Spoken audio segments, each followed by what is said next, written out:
Allora, lo scenario credo che sia presente a tutti.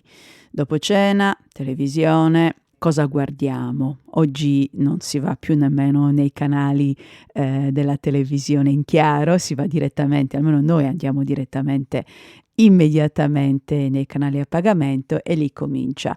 Se c'è qualche serie in sospeso che stiamo guardando, allora vabbè, si va direttamente lì. Adesso ogni venerdì so che esce la nuova puntata di Ted Lasso e di Hello Tomorrow e so che comunque ho 2 puntate nuove da guardare. Però quando non c'è niente in sospeso è sempre la solita storia, impieghiamo le ore a cercare qualcosa che ci piaccia guardare e che accontenti tutti. Magari si comincia per non andare sempre su Netflix, che poi si finisce sempre su Netflix. Vediamo se c'è qualcosa su Apple TV oppure su Prime, però poi, come ho detto, si finisce sempre su Netflix, ma anche lì ci vengono proposte sempre le stesse cose, fino ad oggi, perché oggi ho trovato nella mia inbox delle email una newsletter di Wired Italia, che parla dei codici segreti di Netflix. Allora, siccome in questo articolo citava solo pochissimi codici, allora ho fatto le mie ricerche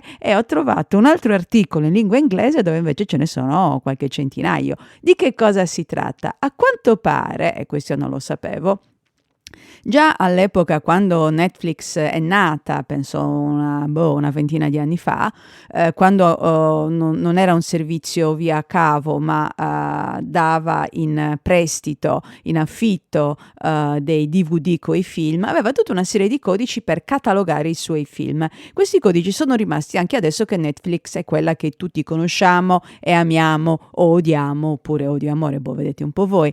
E sono dei codici che descrivono delle categorie di film che non trovate da nessun'altra parte.